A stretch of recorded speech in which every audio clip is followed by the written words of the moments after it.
I arrived in Springfield, Missouri, and addressed a congregation of about 300 people. And it was just after Mearsheimer and Walt's article on the Israel lobby, and so I was asked in the Q&A, Mr. McGovern, what do you think of Mearsheimer and Walt's expose of the poignant influence that Israel exerts on our body politic? And I said what I thought. I had just read it on the plane. I said, I think it's an excellent thing, but they missed the most conclusive proof that Israel can get away with murder, and our White House, our Congress, nobody will say anything. They'll all cover it up, including our media.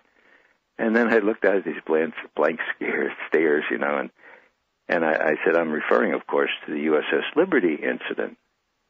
Still blank stares. So I said, how many people have heard about the Israeli attack on the USS Liberty?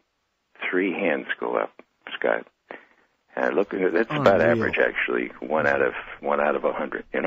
So I picked the guy in the front. I said, "Gentlemen, sir, would you tell us how you learned about it?" And I couldn't believe it. Up stands this ramrod Marine, and he says, "Sir, Sergeant Bryce Lockwood, U.S. Marine Corps, member of the USS Liberty's crew, sir." And that's one of the 3 who even knew about it all. He was right there. Yeah. So I said, "Now, would you come up and tell the people what happened?" This is what I got. Sir, I've not been able to do that yet, but it's been 40 years. I'd like to try to do that tonight. He came up and he gave an incredible 5 minutes of the Israeli deliberate attack on the USS Liberty on the 8th of June, 1967, during the Six-Day War, how they reconnoitered it in the morning, came back with fighter bombers and torpedo ships, and did all they could to sink it and leave no survivors, how one brave sailor got a message out, an SOS, to the Sixth Fleet, at which point Admiral Geis sent fighter bombers from the USS Saratoga, the USS America, to do battle with whoever it was that was attacking his ship.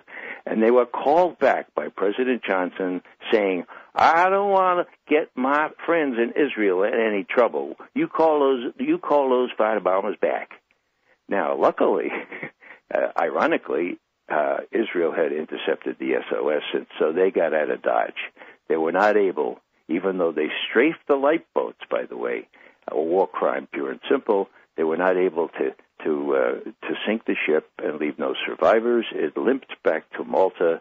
34 U.S. crewmen, Navy people were killed, and Marines, 170 plus very badly wounded. They were taken to Athens to get medical attention and visited the next day by very senior naval officers, saying to each of the survivors, "You are not to say a word about how Israel attacked your ship yesterday, not to your wives, not to other members of the crew, not to anyone. And if you do, you'll be court-martialed." Wow. Now, you want to see PTSD? I know these guys, okay? I had dinner and lunch with them, okay?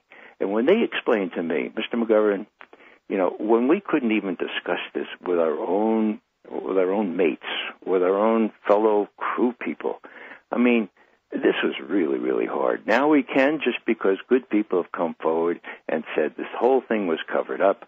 Admiral Maurer, the head of the Joint Chiefs of Staff at one point, has done an independent investigation saying that Israel deliberately did. There's no doubt.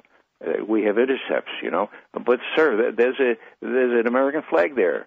Do your duty, strafe it, bomb it, sink it, okay? It's right there, Israeli communication. So there's no doubt that they did it deliberately.